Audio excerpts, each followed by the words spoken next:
charter school, which is a K through 8 charter school in Harlem.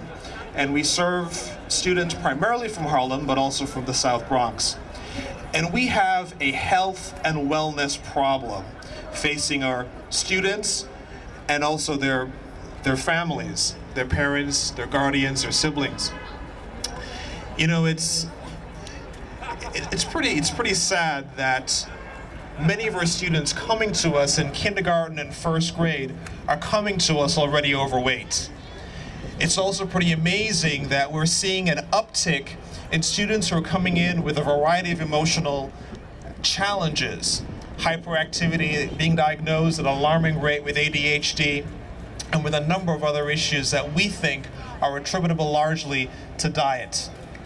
It's not that our families don't want our children to have healthy food. Affordability is one of the big challenges.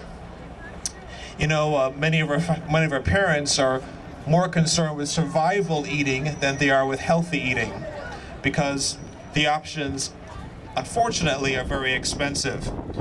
But perhaps even bigger than affordability as a challenge is the issue of accessibility. In Harlem, 1 in 6 restaurants is a fast food restaurant.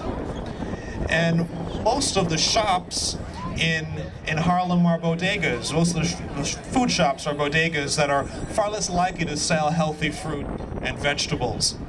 So accessibility is an issue. Yes, it's true that we do have some seasonal farmers markets and we do have Fairway and a couple of other options in Harlem. However, they tend to be a lot less affordable than options elsewhere in the city.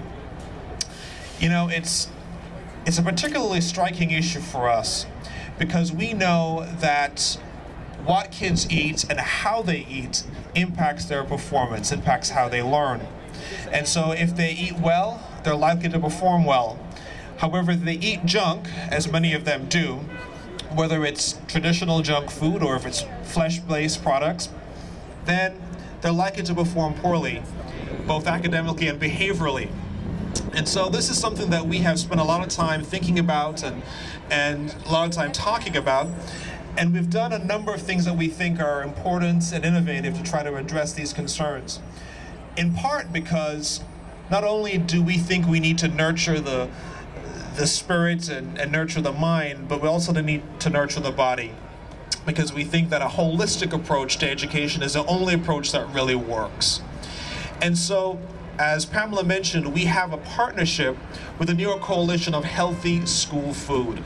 And through this partnership, we were able to get a chef from the top-rated Zagat restaurant, at least it was top-rated the last time I checked, Candle 79. And if you haven't been a patron of Candle 79 or Candle Cafe, what's taking you so long to really become a fan? Not only is the food great, but the people who own those restaurants are even greater. And so through this partnership, we have a chef who comes into the school twice per week to prepare plant-based entrees for our students. And these are options that are available either as entrees or sides. In fact, this past Thursday, the only option available to them were vegan options. We gave them 3 different choices.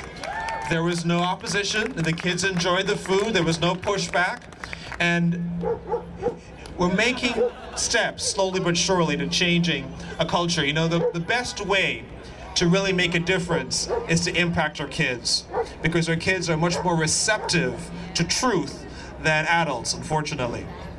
In addition to that, we have monthly family dinners. We have restaurants, area vegetarian restaurants, that cater for us, usually free of charge, not always, but usually free of charge, full meals for families, parents and children once per month. And not only do they get a chance to enjoy a healthy meal, sometimes the only healthy meal that they get all month, but they're also able to get recipes. We have cooking demos. We give them a variety of resources to help them to take what they have learned at that event into their homes. And so that's a pretty exciting thing that we're able to do. Now, where are our challenges? Well, because this school initiative, this school food initiative, is in partnership not only with the New York Coalition of Healthy School Food, but also with the Department of School Food, which is